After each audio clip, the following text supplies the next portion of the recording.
Donc, aujourd'hui, on est dans le cadre des entrevues Mon album, Ma fierté avec Jérémy Dominico.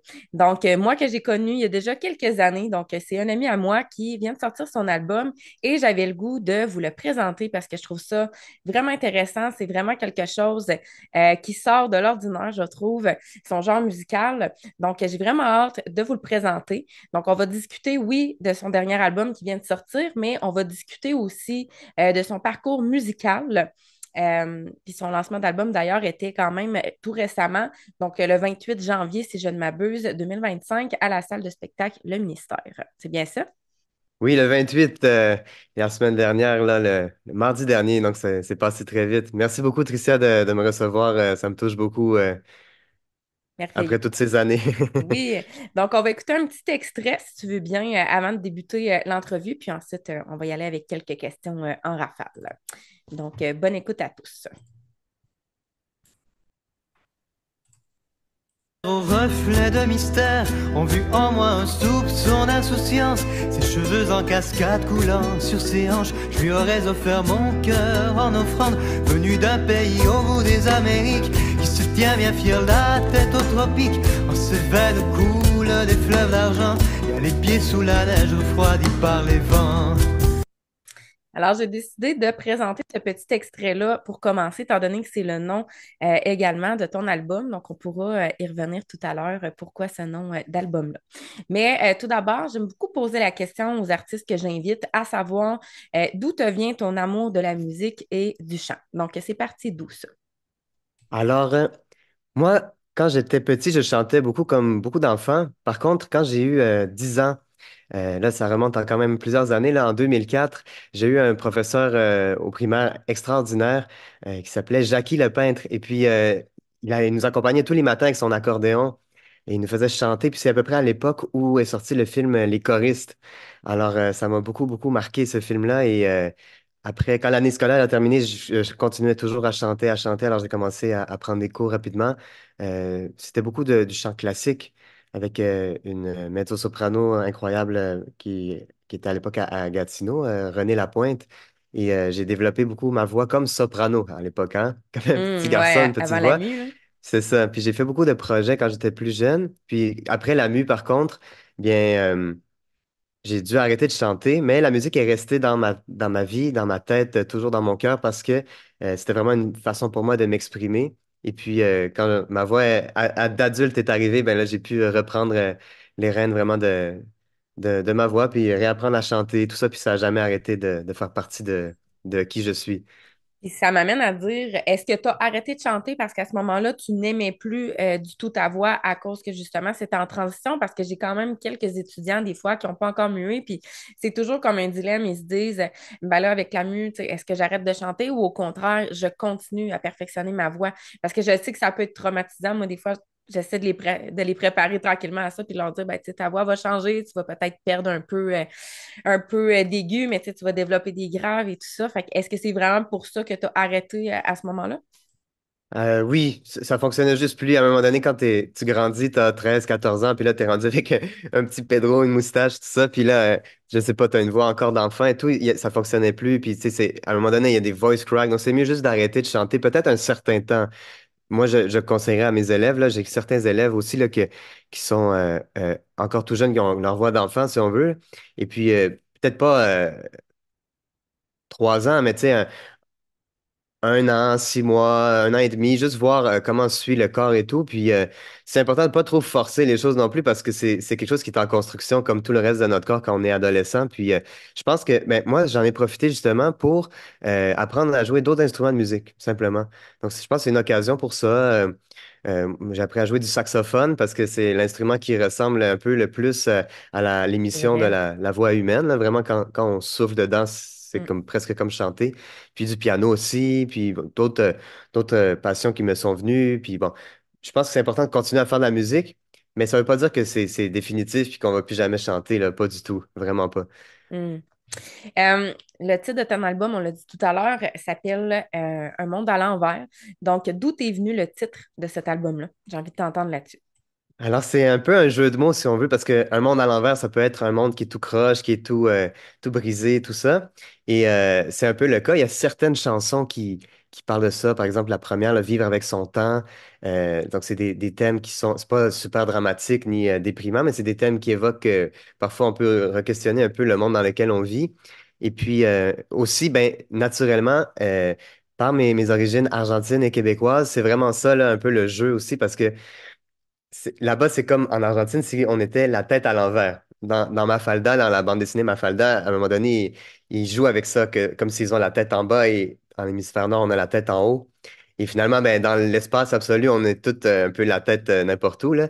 Donc, aussi, quand j'étais en voyage en Uruguay, il y a quelques années, euh, chez un très bon ami à moi, Jambal Essama, il y avait un café à lui et puis il y avait une boussole. Et justement, les Amériques étaient à l'envers Hmm, et l'Uruguay était au centre comme ça. Alors, ça faisait vraiment comme le monde à l'envers. Alors, je trouvais ça une perspective intéressante.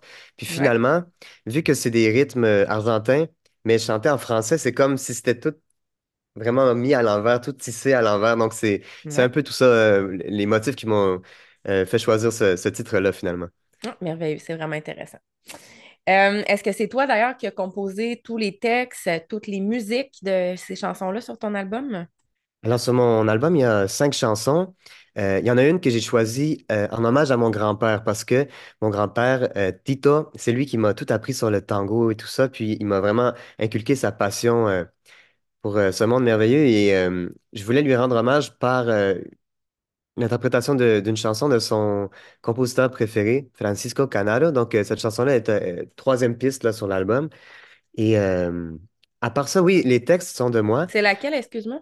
C'est Je no sé que me han hecho tus ojos. C'est un très, très, très long titre, mais c'est une très belle chanson aussi. Puis, c'est ça, je voulais lui rendre hommage par ça. Puis, toutes les autres, c'est de mon cru, sauf Merceditas, Un monde à l'envers. C'est inspiré d'une chanson argentine très connue, d'un style de musique qui s'appelle du chamamé.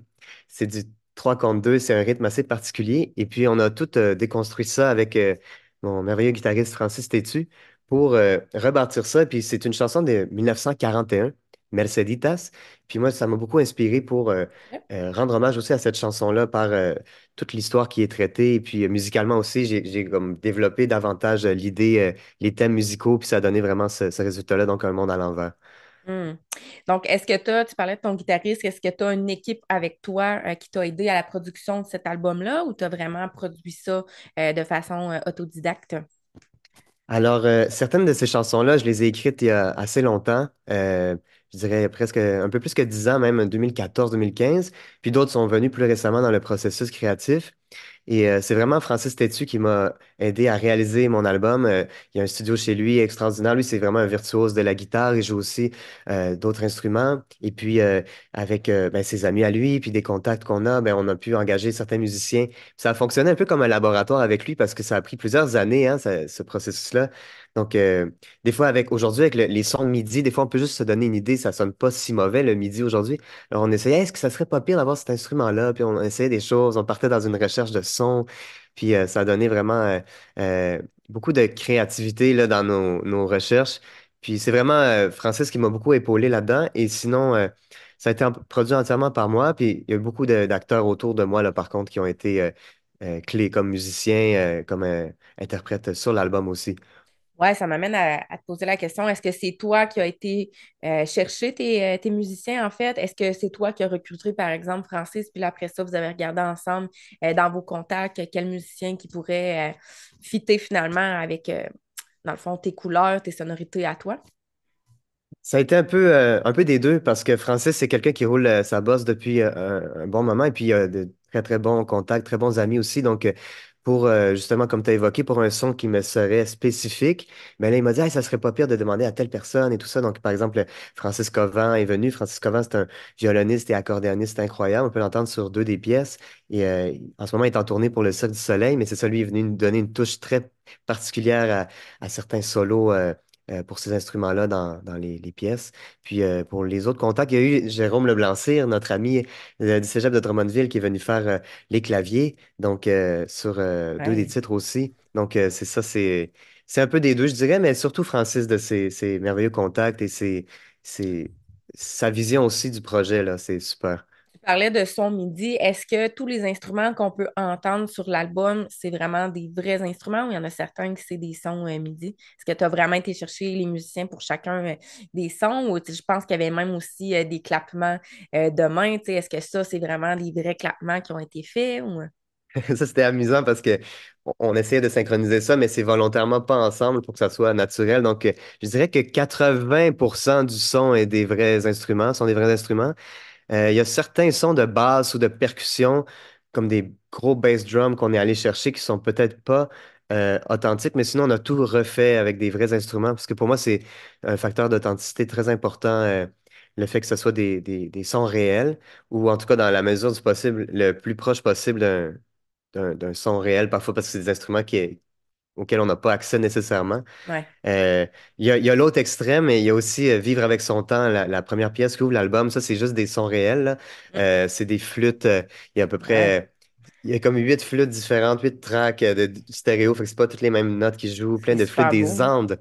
Alors, Ouais. c'est un ami que j'ai en Argentine, Don Hilario, que je salue, mais il verra sûrement pas l'entrevue parce qu'il ne parle qu'espagnol, mais c'est pas grave, qui a fait ces sons-là avec les flûtes, des percussions. Puis nous, on a ajouté certains éléments aussi là, en studio. Pour recadrer ça dans la façon qu'on voulait, là, mais c'est vraiment des sons ultra authentiques aussi, là. Mon Dieu, je sais pas si je suis émue ou c'est mon maquillage qui me fait pleurer des yeux, mais j'ai les yeux qui pleurent. Le mien, il tient encore à ce que je vois, là. Ah, mais Oui, j'en ai pas mis, OK. c'est pour ça. Est-ce que tu as un processus de composition? Ce que je veux dire par là, c'est est-ce que tu as, tu parlais qu'il y en a qui remontaient à 10 ans, mais est-ce que tu as généralement un processus comme, par exemple, des routines, des endroits? Tu sais, est-ce que justement, ça a été en Argentine que tu as composé ces textes-là parce que ça t'inspirait d'être dans un autre patelin? Est-ce qu'il y a des moments précis où c'est vraiment, à un moment donné, la créativité devient, puis tu y vas? Je pense que c'est la créativité, puis le fait d'écrire une chanson répond à un besoin d'exprimer quelque chose de fort qu'on a vécu, puis de le transmettre en chanson. Souvent, ça venait pendant ou après des voyages en Argentine, des peines d'amour. Parfois, on peut susciter aussi l'inspiration, hein. On peut, je sais pas, tomber amoureux des mauvaises personnes ou provoquer un voyage ou des choses qui nous inspirent, puis lire certains livres qui peuvent nous inspirer. Moi, je commence toujours par la musique, euh, à peu près dans 70% des cas par la musique, puis ensuite le texte me vient ou j'ai des idées, mais il faut que je les exprime musicalement en premier. Parfois, je fais ça avec le texte en premier, mais bon, c'est plutôt rare. Je préfère commencer par la musique, vraiment. Quand tu commences avec la musique, est-ce que, tantôt tu parlais de saxophone, piano, est-ce que tu y vas de quelle façon? Est-ce que c'est avec un programme ou tu t'assois vraiment, exemple, derrière le piano, puis là, tu composes quelque chose? Je pense que l'inspiration, elle vient un peu comme un coup de vent. Il faut la saisir, sinon on oublie l'idée. Elle repassera pas nécessairement dans notre esprit. Puis souvent, ça va être juste par la voix comme ça. Puis au piano, je vais m'asseoir, puis là, comme vraiment faire le tout. Moi, j'ai une petite machine enregistreuse, ben là, maintenant sur mon téléphone. Et c'est ça, ça me permet de créer, comprendre les accords, un peu l'ambiance que je veux donner dans mes idées musicales. Puis sur l'album, ben, il y a 5 chansons, dont 4 qui sont originales. Mais dans ma vie, là, j'en ai écrit à peu près une trentaine, donc il y en a beaucoup qui s'en viennent aussi, là, donc Hmm. j'ai bien hâte de montrer ça. Puis est-ce que tu les as, tu sais, est-ce que, par exemple, à ton lancement, tu t'es concentré uniquement sur les chansons, justement, que tu viens de sortir sur l'album ou t'en as fait aussi que tu as composé mais qui sont pas encore sortis officiellement? Alors, sur l'album, il y a plusieurs rythmes différents d'Argentine et puis leur inspiration vient de chansons réelles qui existaient déjà. Donc, au lancement, on a pu assister à un peu des deux. Il y a eu les 5 chansons qui étaient bien sûr à l'honneur, mais aussi, si on veut, leur inspiration. Puis par là, je veux dire une chanson du même style. Par exemple, j'avais évoqué tout à l'heure le chamamé, alors j'ai fait une autre chanson de la même région de l'Argentine, du littoral argentin. Il y avait des chansons des Andes, alors on a fait une chanson aussi du même style qui est un huayno. Euh, Certains tangos aussi, on est allé faire plusieurs tangos durant le spectacle. Donc c'était un spectacle, vraiment un concept qui fait voyager à travers l'Argentine, l'Amérique latine, et avec un biais du Québec par certains éléments musicaux et l'inspiration que je suis allé puiser finalement dans ces idées-là. Oui, ben, ça m'amène à te poser la question, pourquoi avoir décidé de chanter justement en français et en espagnol sur ton album? Parce que j'ai lu que tu savais chanter en 9 langues différentes quand même, c'est pas rien. Donc, pourquoi avoir concentré justement à chanter dans ces 2 langues-là? Est-ce qu'il y avait une raison particulière? Je pense que c'est les langues qui résonnent le plus en moi, de par le fait que déjà j'ai écrit ces chansons-là dans ces deux langues-là. J'ai jamais écrit de chansons, par exemple, en anglais, en italien, je sais pas moi, en grec. C'est des langues que j'apprécie énormément, mais je n'écris pas dans ces langues-là, en tout cas pas jusqu'à présent. Et parce que ça vient pas résonner en moi au plus profond, tandis que l'espagnol et le français, vraiment, c'est très, très, très fort. Et je pense que ça vient toucher aussi les gens ici au Québec qui ont un gros biais d'amour pour l'Amérique latine, ne serait-ce que par les centaines de milliers de voyageurs chaque année qui vont dans le fameux Sud chaque hiver. Donc, ce serait ne soit la Floride, Cuba, République dominicaine, mais au-delà aussi au Mexique, en Colombie, en Argentine, un peu partout. Donc, ça fait un sentiment d'émerveillement un peu pour ces cultures-là. Et je voulais rendre ça accessible pour le public d'ici aussi. Ouais. Puis est-ce que c'est une possibilité, je ne sais pas si tu y as pensé, mais de sortir ces chansons-là à la radio? Est-ce que tu as contacté certaines radios pour qu'elles puissent être diffusées? Alors, j'aimerais beaucoup ça, surtout celles qui peuvent être plus pop, si on veut, qui peuvent mieux passer à la radio. Je pense à notamment peut-être Vivre avec son temps ou le duo Te amo, je t'aime, qui est super, je trouve, qui serait super radiophonique. Alors, oui, c'est dans mes plans de les contacter pour faire connaître encore davantage la musique puis la diffuser. Ouais, puis je trouve ça intéressant qu'est-ce que tu dis, tu sais, d'un peu aller éduquer les gens à être ouverts à d'autres cultures aussi, puis de mélanger ces cultures-là, puis de pas hésiter à le faire. Puis je pense que de plus en plus, on a ça qui est mis de l'avant. Je sais que quand on était à Drummondville, entre autres, ben, il y avait un festival, tu sais, de ça, de différentes cultures. Maintenant, on en a un depuis, je pense, 3 ans ici en Beauce aussi. Donc, c'est vraiment intéressant, puis je pense que c'est de plus en plus apprécié. Puis il y a de plus en plus de gens qui viennent aussi habiter ici de différentes cultures, puis de sentir ça, on dirait que, tu sais, des gens, par exemple, qui parlent espagnol, ben, de sentir qu'ils peuvent écouter, je ne sais pas si c'est encore le cas, mais en tout cas, on avait une émission spéciale une fois par semaine, espagnole ici. Avec Ah vraiment oui. de la musique espagnole qui était jouée pour aller rejoindre les gens justement qui sont déménagés par exemple ici en Beauce. Fait que je trouve ça intéressant que tu mélanges ces 2 langues-là. Est-ce que tu es capable de les nommer rapidement comme ça pour le fun, les 9 langues dont tu parlais? Les 9 langues. Alors, quand j'étais à l'université, on a beaucoup perfectionné certaines pour la diction lyrique. Pendant 3 ans pour certaines, c'était un dur labeur. Et puis, c'est une méthode qu'on peut appliquer à peu près à toutes les langues, mais avec plus ou moins de rigueur selon nos connaissances. Alors, ben, français, espagnol, anglais, italien. J'aime beaucoup, beaucoup chanter en grec aussi pour certaines chansons. Allemand, portugais, latin. Et finalement, la dernière, c'est le guarani, qui est une langue autochtone de l'Argentine. Et dans le spectacle la semaine OK. dernière, j'ai pu chanter dans cette superbe Hmm. langue-là qui est parlée par beaucoup de gens, là. C'est parlé par à peu près 8 millions de personnes, là. C'est pas non plus une OK. langue en disparition, là. Mais OK. c'est super musical, alors c'est très plaisant. Hmm. Je vais te poser la question très embêtante, la question qui tue, parce que c'est comme un peu choisir son enfant préféré. Mais est-ce que tu es capable de nommer sur ce dernier album-là, ce serait quoi ta chanson dont tu es le plus fier? Puis peut-être nous dire pourquoi. Il y en aurait plusieurs. Puis comme il y en a 5, c'est sûr que c'est un peu comme choisir son enfant. Je pense que pour le labeur, pour le long travail que ça a représenté, il y aurait dans le top Vivre avec son temps, Un monde à l'envers facilement, mais je pense que c'est le duo Te amo, je t'aime qui pourrait être encore plus apprécié. N'en déplaise aux autres, je suis désolé si elles m'entendent, mais c'est ça. Non, non, mais il y a quelque chose de vraiment spécial avec ce duo-là parce que avec la chanteuse incroyable Alexandra Bendean, on a fait vraiment, elle chante tout en français et moi en Ouais. espagnol et nos voix viennent se rejoindre dans les refrains dans la langue ben, dans ces deux langues-là, en fait. Ouais. Et ça crée vraiment une unicité vraiment très particulière parce que c'est rare qu'on entende ces deux langues-là ensemble dans la même chanson. Ouais. Et je voulais créer ce sentiment-là comme d'un tout qui était vraiment à mon image. Donc, j'avais besoin d'une autre voix. Donc, je suis allé la contacter, puis elle a tout de suite été partante. Donc, j'étais vraiment très content. Est-ce que c'est quelqu'un que tu connaissais à la base? Est-ce que c'est une amie? Ou...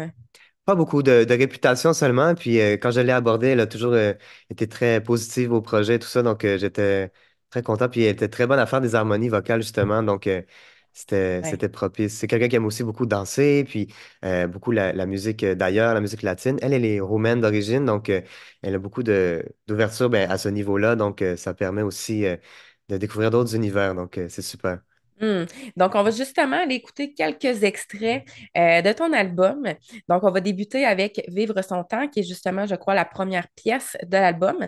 Donc, on va aller écouter un petit extrait ensemble, puis ensuite, tu pourras nous parler un peu de l'histoire de cette chanson-là. Comment est arrivée cette chanson-là? Est-ce que justement tu l'as composée il y a 10 ans ou c'est tout récent? Puis, c'est quoi son histoire? C'est le fun d'en apprendre un petit peu plus là-dessus pour apprécier encore plus la chanson quand on l'écoute. Donc, on écoute ça.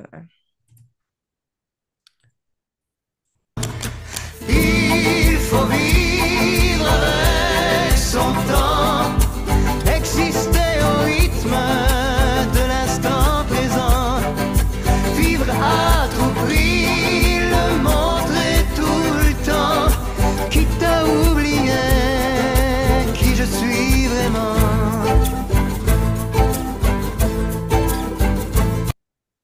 Donc, voilà pour vivre avec son temps. Donc, est-ce que tu peux nous en parler un peu? Ah oui, j'en aurais beaucoup à dire parce que d'ailleurs, cette chanson-là, elle a failli ne pas naître pour plusieurs raisons. Parce que j'ai commencé à écrire cette chanson-là durant la pandémie parce que c'était une époque assez questionnable au niveau humain et pour plusieurs raisons, comme ça a été le cas pour plusieurs personnes, c'était pas facile. Et cette chanson-là est un peu bizarre parce que quand j'étais tout petit, j'écoutais pas de musique classique ni rien.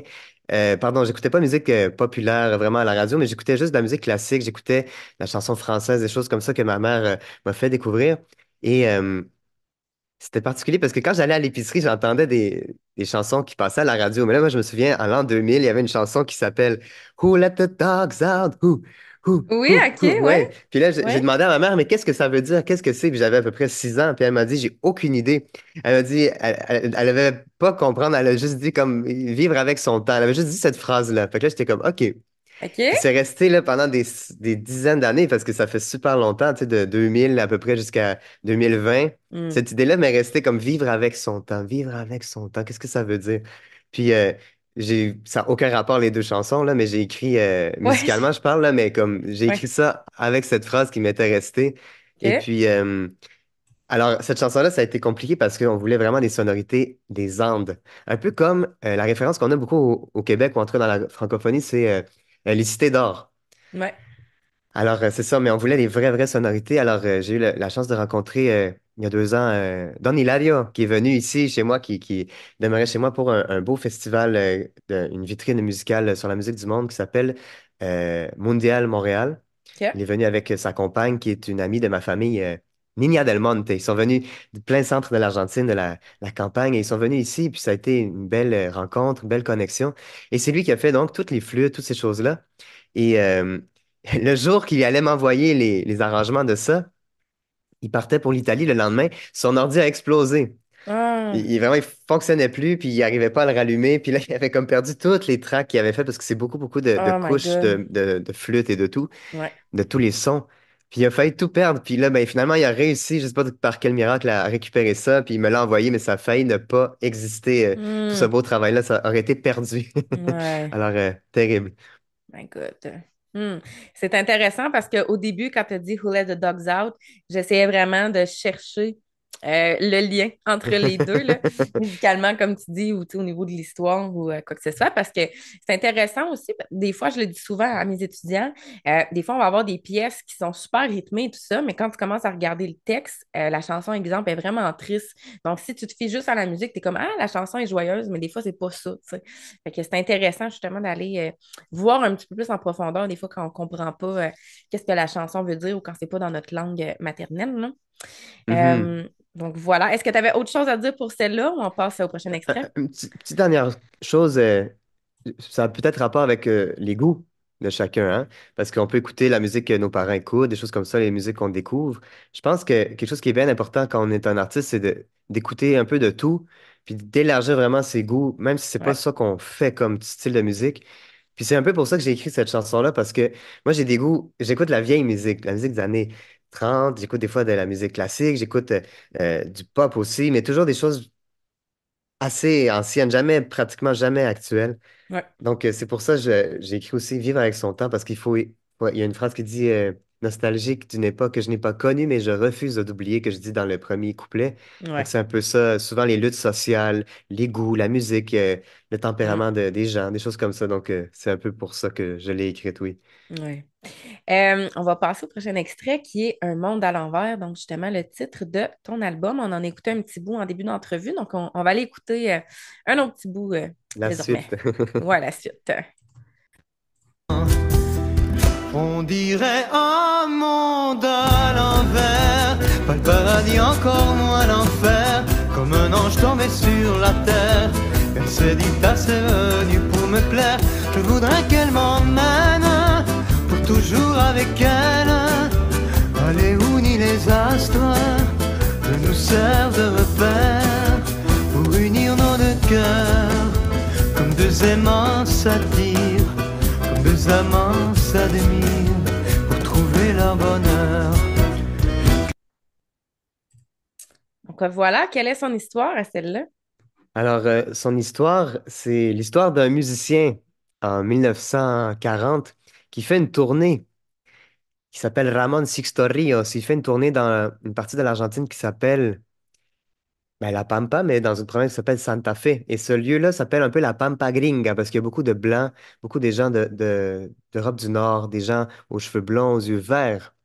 Alors, il tombe amoureux d'une femme qui s'appelait Mercedes, et puis son surnom c'est Merceditas. Alors, de cette rencontre-là, il va écrire une belle chanson pour la séduire, mais malheureusement, elle va toujours refuser euh, ses avances de se marier avec lui et tout. Lui a refait sa vie, et des années plus tard, il s'est marié, il a eu des enfants, et elle ne s'est jamais mariée encore, et puis il se revoit, puis elle dit qu'elle regrette de ne pas s'être mariée avec lui. Alors ça, c'est la vraie histoire de Merceditas, hein, de la vraie chanson. Ouais. Et, euh, et bon, après lui, il est décédé, je ne sais plus en quelle année, là, je pense en 2011. Puis il a cédé tous les droits à cette femme-là. Et puis bon, elle est décédée par après. Donc c'est un peu comme quelque chose d'unique qui est resté. Et puis moi, à l'époque, quand j'ai écrit cette chanson-là, je pense que c'est la première chanson que j'ai terminée de ma vie. Là, j'avais à peu près 19-20 ans. Je vivais quelque chose de similaire. J'avais rencontré quelqu'un qui vivait loin et tout ça. Puis j'ai voulu illustrer ça par euh, ce biais-là du monde à l'envers parce que l'été en décembre, des choses comme ça, des choses qui sont évoquées dans la chanson qui ont pas rapport ici au Québec, mais qui sont particulières parce que c'est vraiment à l'envers et tout.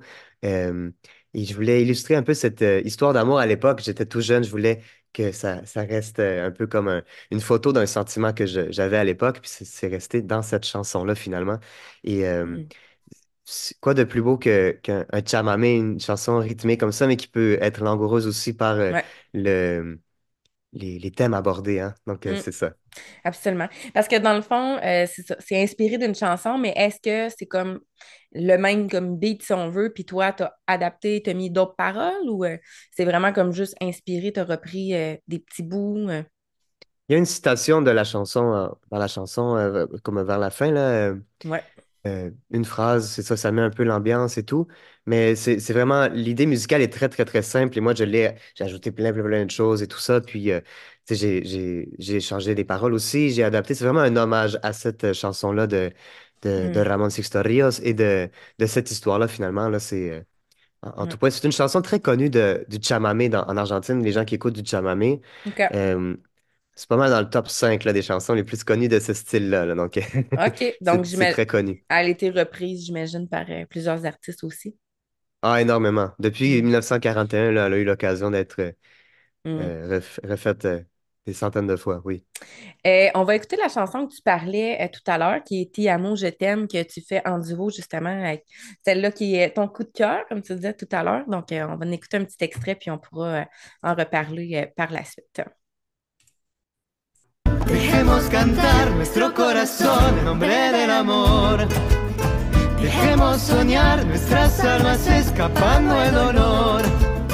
Dejemos pintar nuestras vidas de deseo y de color. Como dos locos que sin miedo a nada se dicen te amo.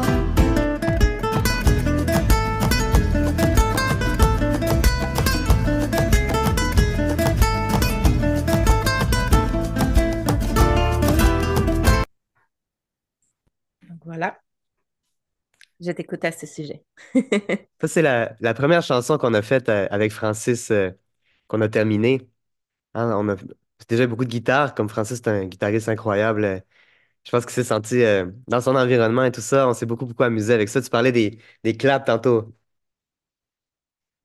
On a beaucoup joué avec ça aussi dans les enregistrements. Tout ça, on a enregistré Ouais. ça en 2021, 2022 à peu près, là, pour ce qui est de la musique, hein. Donc, ça Hmm, fait un certain quand temps même. déjà. Puis, j'avais bien hâte de la faire. Cette chanson-là, je l'ai écrite pour ma mère, pour mes parents, parce que moi, j'ai pas connu leur relation. Moi, ils se sont séparés avant ma naissance, et lui, il parlait qu'espagnol et elle, juste français.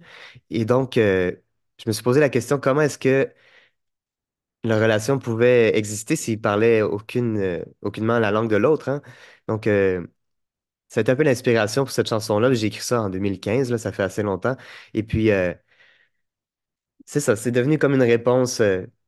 Peut-être ils pouvaient juste comprendre certains mots et tout ça, puis c'est Hmm, vraiment dans l'amour qu'ils avaient l'un pour l'autre, c'est ça que moi j'ai pas connu, mais ouais. qu'ils ont pu exprimer le tout. Donc voilà. Hmm. Puis est-ce que cette chanson-là, tu l'as présentée, tu sais, je veux dire, avant de la sortir, est-ce que tu en avais comme glissé un mot à tes parents, tu sais, pour voir un peu, avoir un peu leur pouls, avoir un peu justement comment c'était cette relation-là entre eux et tout ça, ou t'as vraiment laissé aller le fruit de ton imagination? Non, j'ai laissé aller. Je lui ai fait écouter à ma mère, elle était très touchée, là, elle était vraiment très touchée par la chanson et tout ça. Puis mon père, je sais pas s'il l'a entendu, là, je vais la lui montrer quand j'irai en Argentine prochainement, mais c'est ça. Euh, je te donnerai ses commentaires après, quand je l'aurai vu. Hmm. Nice. On va écouter un dernier petit extrait, puis ensuite on va continuer l'entrevue. Donc, Fidèle Insomnie, c'est la prochaine qu'on va écouter. Pourquoi donc suis-je épris de cette fidèle amante, mon insomnie? L'amour ensommeillé de nos cœurs consumés a su dompter le mal de mes pensées.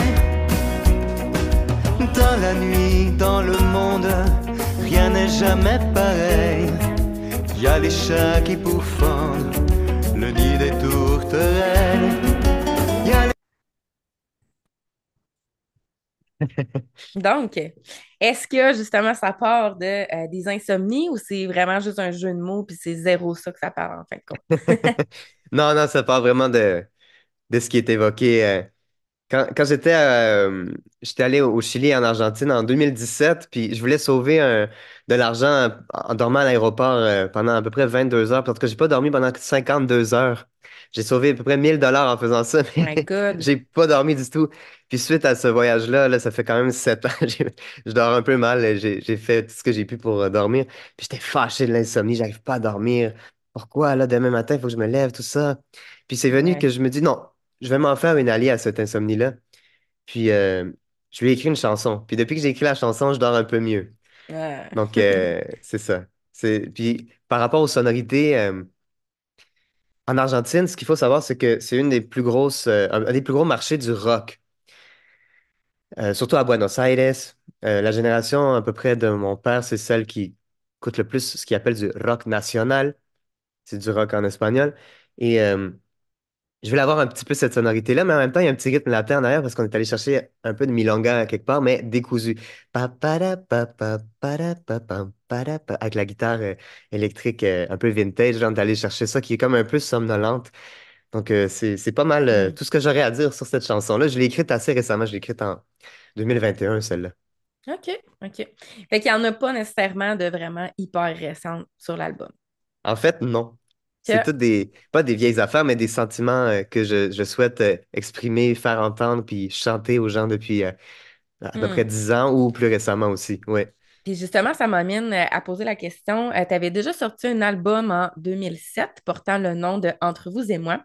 À cette époque-là, tu avais seulement 13 ans. Tu parlais que tu avais commencé à 10 ans à peu près à chanter. Pourquoi tu as attendu aussi longtemps avant de sortir un deuxième album? J'attendais d'avoir la maturité artistique pour sortir ça. C'est sûr que la pandémie a pu retarder de quelques années aussi le processus parce que avant que ça commence toute cette histoire-là, ben moi, j'écris des chansons depuis, c'est ça, 2014, 2015 à peu près. Puis le matériel était déjà prêt, là, en soi, musicalement. Puis moi, vu que j'étudiais à l'Université de Montréal en chant classique, j'ai fait un bac, j'ai fait une maîtrise en chant classique. C'était un peu rebelle de faire ça. Personne ne savait que j'écrivais des chansons parce qu'ils nous disaient, il faut juste que tu écoutes du classique, il faut juste que tu chantes du classique. Mais en fait, My tu peux pas God. gagner ta vie si tu fais juste ça. Il y a pas tant de monde qui vont réussir à être chanteur d'opéra professionnel en faisant que ça, en étant qu'interprète.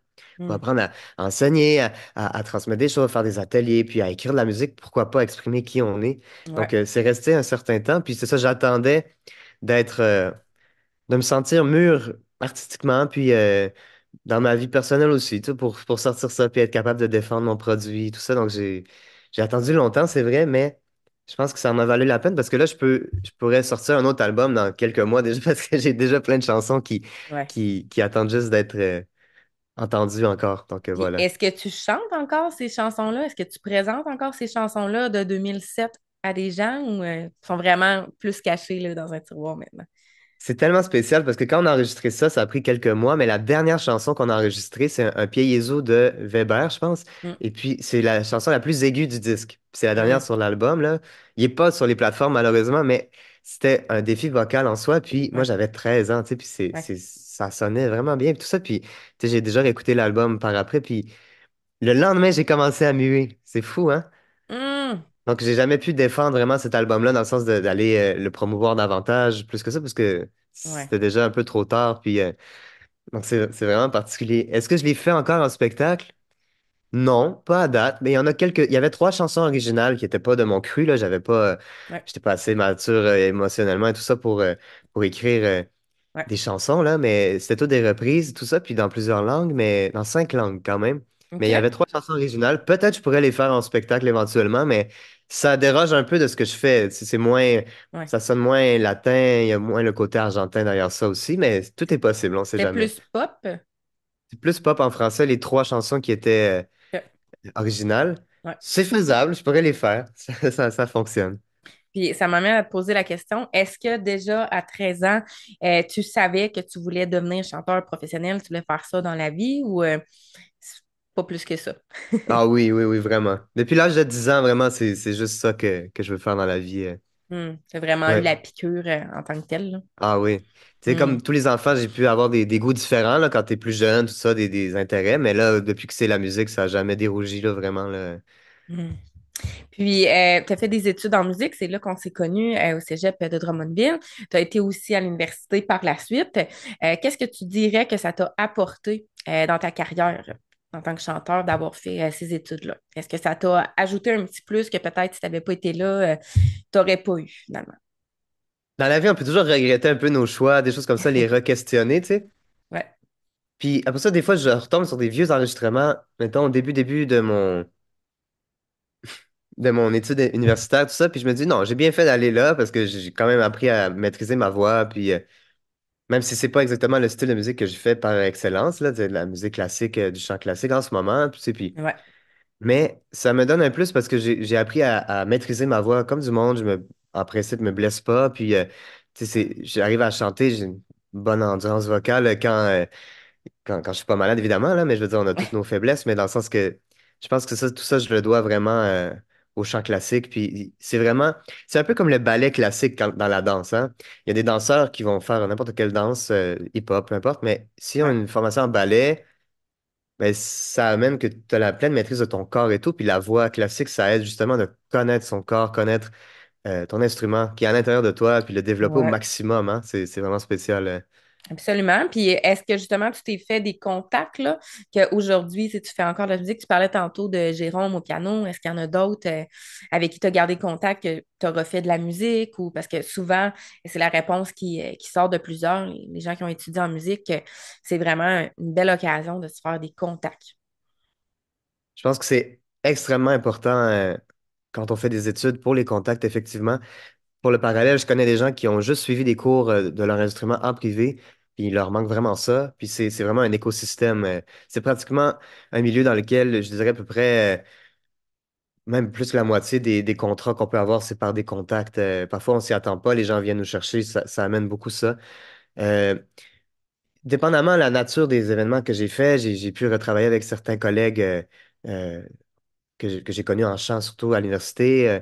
J'ai quand même passé 6 ans et demi là, à la fac de musique de l'Université de Montréal. C'est assez long, là. Puis, Hmm. je pense notamment à Caroline Godbert, qui était une très bonne amie, avec qui j'ai fait une merveilleuse opérette. Euh, Plusieurs amis, des contacts, des instrumentistes aussi qu'on recroise parfois dans certains événements, puis on s'attend pas. C'est vraiment super de toujours se revoir. Puis c'est un peu comme une famille très élargie dans laquelle on a évolué finalement tous ensemble. Ouais, absolument. Hmm. Je trouve ça émouvant.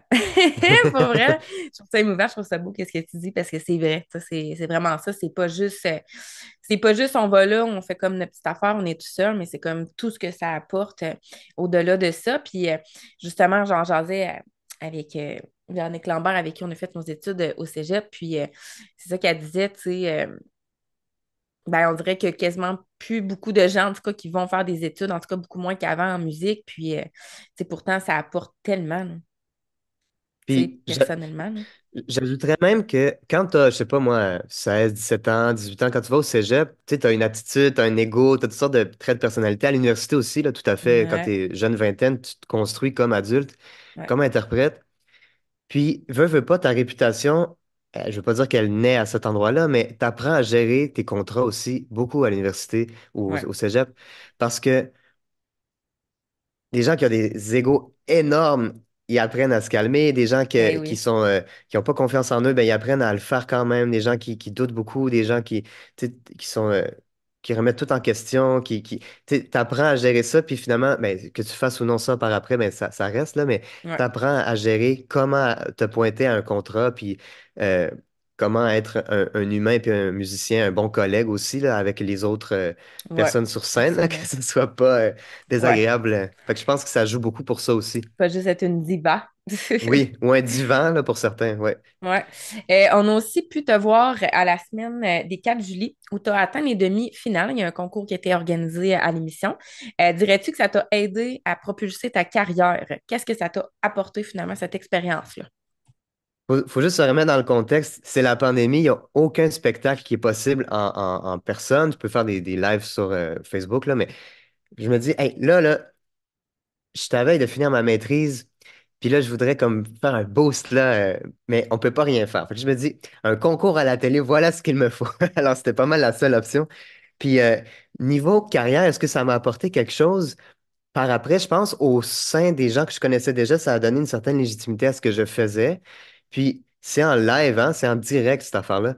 Puis, tu chantes Ah, devant OK. 100 000 auditeurs. Donc, peut-être comme tu te dis, ben, Hmm. après que j'ai fait ça, tu sais, oui, tu peux être nerveux ou préoccupé pour certaines Ouais. performances, mais tu te dis, ben, tu sais, j'ai fait pire quelque part, tu sais, fait que c'est bien utile pour ça. Puis, moi, ce que ça m'a beaucoup apporté, c'est de vivre le moment présent, un peu ben, comme ma chanson Vivre avec son temps, finalement, là. Euh, Parce que tu es là, tu fais ton numéro, puis that's it, tu y vas à fond. Puis j'ai pu rencontrer des musiciens incroyables qui m'ont accompagné, notamment ben, Radio Tango, les musiciens de Radio Tango, le band de tango ici à Montréal, qui OK. m'ont accompagné à la Hmm. demi-finale. Et puis, c'est Est-ce que ça tu avais fait aussi. des compositions à ce moment-là ou c'était. Hey, je vais te dire un secret. J'étais supposé faire une compo, mais qui n'est pas sur OK. l'album, une autre chanson. Ouais. Puis la veille, ou en fait l'avant-veille de performer là, à la semaine des 4 juillet de l'enregistrement, il y a Raymond Lévesque qui est décédé.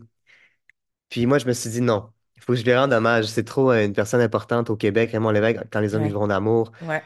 Une personne très humble, qui avait des convictions très, très fortes, puis qui a beaucoup œuvré pour son art, pour qui il était, puis pour, c'est ça, ses idées. Donc, je me suis dit, il faut que je lui rende hommage. Puis là, j'ai changé du tout au tout. Je change tout. Je fais ça Hmm. avec ça, le pianiste incroyable de Céline Dion à ce moment-là, qui était en congé, là, parce qu'il n'était pas Hmm. en Ben tournée. ouais. Ouais. Euh, donc, c'était incroyable. Donc, on a fait ça, changé du tout au tout la veille. J'ai décidé, non, je vais faire Quand les hommes vivront d'amour. Puis c'est vraiment ça qui m'a grandement aidé. Puis ça a touché les gens aussi. Donc, c'était un bel hommage, je pense, Mais pour ce moment-là. ça devait être stressant, somme toute, de dire, ben là, on change tout, genre 24 heures avant, that's it, là. C'était une décision que j'ai prise. Ça venait vraiment de moi, là. J'ai pas. Ouais, ouais. Fait que j'ai assumé à fond la caisse. Puis c'est pas une chanson que je chantais depuis longtemps, là. Je l'ai vraiment apprise pour. Tu sais, je la Hmm. connaissais, mais j'avais jamais chanté, interprété. Fait que je me dis, on y va. C'est un petit défi, puis that's it, là. C'est Elle a pas. l'air. Puis est-ce qu'il y avait des télésouffleurs ou c'était vraiment par cœur en plus? C'est par cœur. Quand les hommes vivront d'amour, il y a plusieurs couplets. Un peu comme Alléluia de Leonard Cohen, il y a plein de couplets, tu sais, mais là, on en a fait peut-être, je sais pas, cinq. On a OK. modulé, tu sais, on a arrangé ça pour que ça soit facile. OK. Hmm. Puis ce qui était particulier avec la semaine des 4 juillet, juste pour terminer ça, dans le fond, c'est que Ouais. moi, j'habitais seul, tout ça, je venais de me séparer à l'époque, puis j'arrive dans la. Mais à ce moment-là, c'était à la Place Belle. Et Ouais. puis, tu sais, il y a à peu près, t'arrives là, puis il y a à peu près 200 personnes qui travaillent là. C'est vraiment une fourmilière, là, les caméramans, les gens en arrière de la caméra, tu sais, tout le monde qui place tout le monde. Tu sais, en tout cas, c'était vraiment incroyable. Puis là, tu vis ça, puis là, tu as chanté devant à peu près 100 000 personnes supposément, mais il y a personne, il n'y avait pas de public physiquement présent à ce moment-là, malheureusement. Puis là, tu retournes chez toi, puis là, t'es comme, hey, j'ai gagné une première étape, tout ça, mais tu retournes chez toi, t'es tout Ouais. seul, puis t'es comme, ben voyons, c'est bien drôle, tu sais, c'est comme C'est fou. les deux parallèles, un Ben après ouais. l'autre, c'était assez flagrant, ouais. Ouais. Tantôt, tu parlais un peu de tes influences. Si on revient à l'album, tu parles un peu de tes influences au niveau de l'Argentine, tout ça. Si, encore là, c'est une question pas facile, j'ai envie de dire. Si tu avais à faire un top 3 des chanteurs, chanteuses, groupes de musique qui t'ont le plus inspiré précisément pour cet album-là que tu viens de sortir, Un monde à l'envers, ce serait qui? Ce serait assez simple à dire, c'est mes idoles de toujours. Il y aurait Carlos Gardel, qui est le chanteur par excellence du tango. Il est très, très peu connu au Québec, là, malheureusement, pour l'instant, mais c'est un chanteur incroyable qui est décédé en 1935. Ça fait assez OK, longtemps. OK. Mais il est mort dans un accident d'avion, alors ça a été Hmm. comme... Évidemment, c'était pas prévu, donc ça a été vraiment... c'est devenu un mythe après ça, parce que c'était inattendu. Euh, Carlos Gardel, je dirais Charles Aznavour, parce qu'il m'a beaucoup, beaucoup appris. Euh, façon de chanter, le- la diversité musicale, les arrangements riches Ouais, sur lesquels il a vraiment. pu performer. Ouais. Puis moi, je l'écoute depuis que je suis tout petit grâce à ma mère qui me l'a toujours fait écouter. Puis j'ai beaucoup chanté aussi de ses chansons, les gens apprécient toujours. La troisième personne, c'est une personne qui est peu connue au Québec, mais en Amérique latine, est extrêmement connue, c'est Mercedes Sosa. Mercedes Sosa, c'est une chanteuse de folklore argentin. Et quand j'étais jeune, mon père m'a donné deux disques d'elle. Et puis c'est vraiment du folklore argentin. Il y a tous les styles, ben pas tous, là, mais enfin, il y a des dizaines et des dizaines de styles différents. Il y a du chamamé, la galopa misionera, du tango, la milonga, du huayno. Il y a plein, plein, plein, la chacarera. Il y a des centaines de chansons qu'elle a enregistrées. Puis c'est vraiment ça qui m'a donné une piqûre incroyable pour le folklore argentin. Donc ça serait vraiment ça. Hmm. Génial. Ouais, j'aime ça. J'aime ça parce que c'est vrai, comme tu disais, Charles Aznavour, je connais pas les autres, mais Charles Aznavour, c'est vrai que la diversité de tout ce qu'il y a dans les arrangements, puis sa façon même ben, de se présenter sur scène, tout simplement. Puis, ouais, vraiment.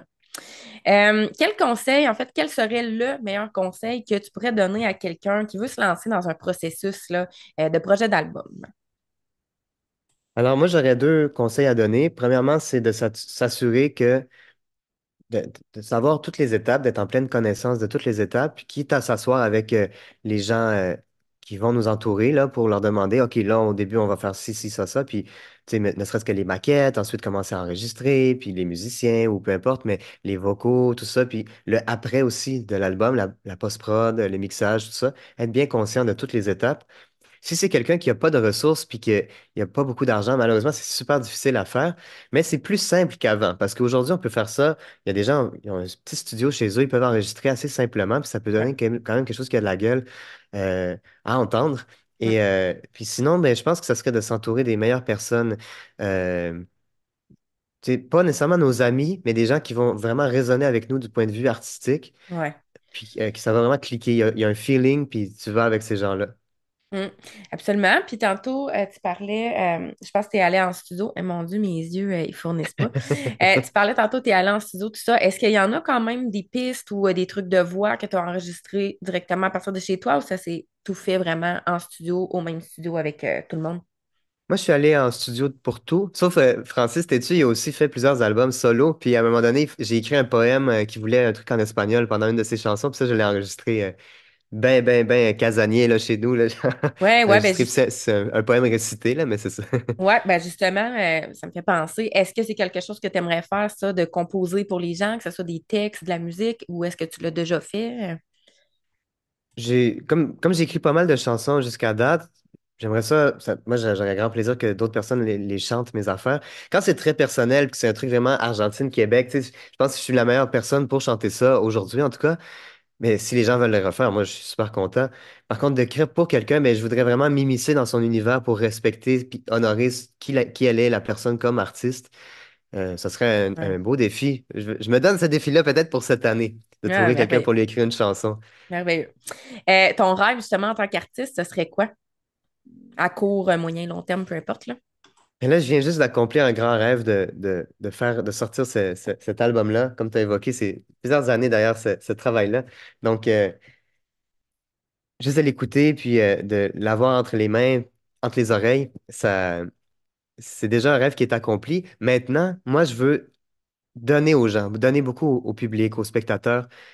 Pas parce que je veux être entendu, parce que c'est moi, tout ça. Je pense que c'est la musique qui peut résonner beaucoup chez les gens, leur faire sentir bien, leur faire passer une bonne journée, tout ça.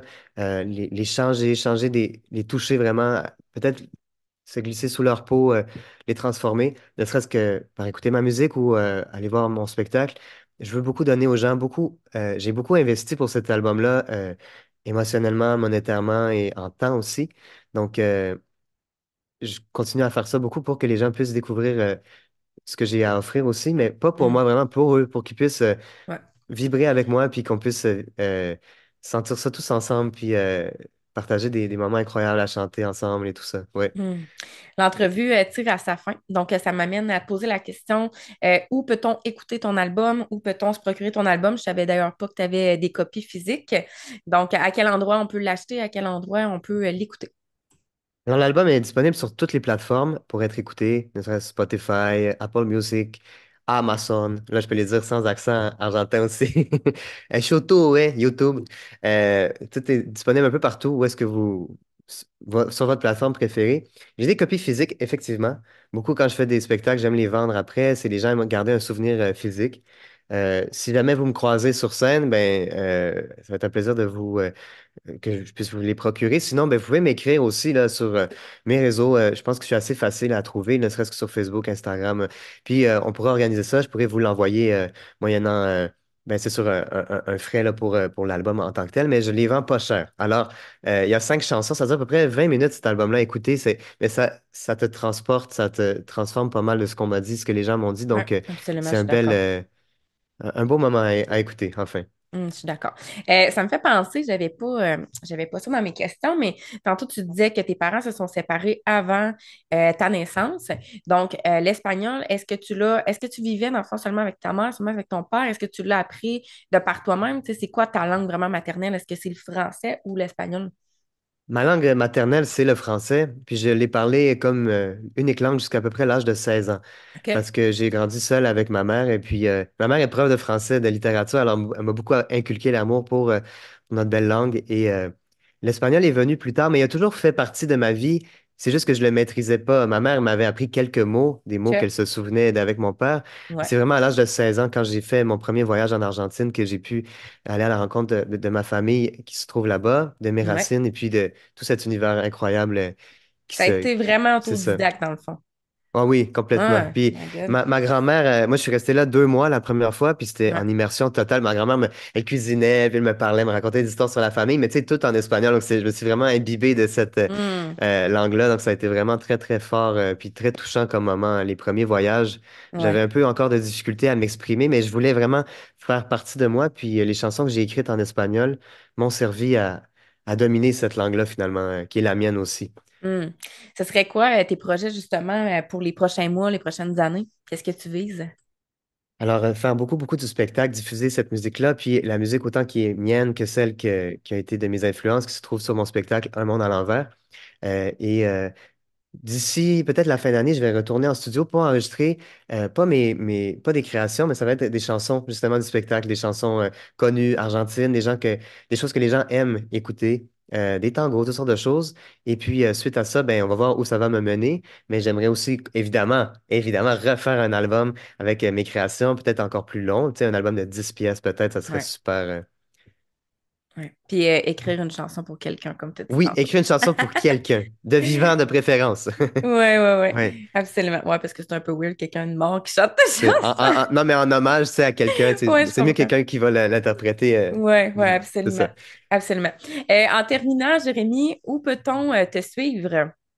Alors, je suis sur pas mal toutes les plateformes qui existent en ce moment, là, en 2025. Facebook, je suis très actif. Instagram aussi. TikTok, je mets pas mal de vidéos, parfois des choses de behind the scenes, comme on dit. Hmm. Aussi, bon, LinkedIn, ça, on s'en fout, là. Je suis pas vraiment dessus. Je publie pas depuis très longtemps, mais je suis pas mal sur, c'est ça, Facebook, Twitter, un petit peu, surtout Instagram. Oui. Parfait. Tu pourras me laisser tes liens à ce moment-là. Moi, je vais les mettre sous l'entrevue, donc les gens vont pouvoir cliquer dessus s'ils veulent te suivre à ce moment-là. Puis, est-ce que tu as déjà des prochaines dates de spectacle de bouquet ou ça s'en vient dans les prochains mois? Eh bien, c'est une bonne question parce que là, tantôt, je m'en vais jouer à Saint-Hyacinthe, au Saphir, qui est une belle résidence pour personnes âgées, là. Oui. J'ai quelques dates, mais je pars en Argentine très bientôt. Et à mon retour, il y aura quelques dates. J'aimerais vous partager un petit quelque chose. Là, j'ai mon Oui. calendrier sur mon téléphone. Oui. Alors, mon retour en mars, je vais avoir... Je l'ai su hier. Ben, Alors, parce qu'en plus, l'entrevue sera diffusée en mars d'ailleurs. ah ben c'est parfait. Alors Hum. là, le 26 mars, mais là, ça, c'est pour les gens qui sont à Montréal. Je vais présenter à nouveau une œuvre merveilleuse avec plusieurs musiciens. C'est une genre d'œuvre sur la dictature militaire argentine. C'est gratuit. Et ça s'appelle Fouiller les décombres. Et ça Hum. aura lieu à Montréal. OK. On l'a fait à Québec récemment, là, avant les fêtes. Ouais. On va peut-être encore continuer à se promener là, avec ce projet-là. Et c'est vraiment incroyable parce que c'est beaucoup de musique typique d'Argentine, mais chantée en français et qui raconte un peu les affres de la dictature militaire. Donc c'est vraiment quelque chose à aller voir. Sinon, ben, vous pouvez me suivre sur mes pages, puis je mets toujours mes dates de spectacle et où trouver les billets ou autres pour Merveilleux. aller entendre tout ça. Est-ce que tu as un site web? Pas encore, mais ça s'en vient. Ça s'en vient. Parfait. Ça s'en vient. Parfait. Dans les projets futurs. Oui, vraiment. Merveilleux. Merci beaucoup, Jérémy Dominico, d'avoir accepté l'invitation pour cette entrevue, mon album, Ma fierté, pour ton album qui est sorti Un monde à l'envers. Donc, on invite les gens à aller écouter ça, à te suivre également. Puis, merci beaucoup pour ton beau partage. Puis, toutes ces belles découvertes-là, justement, un peu plus culturelles. Donc, c'est vraiment intéressant. Merci beaucoup. Merci, merci à toi vraiment pour l'invitation puis du si chaleureux accueil. Je suis très content d'avoir pu partager ça avec vous. Ben, merci beaucoup. Bonne journée à tous. Puis, n'hésitez pas à laisser Ciao! vos commentaires. Bye bye.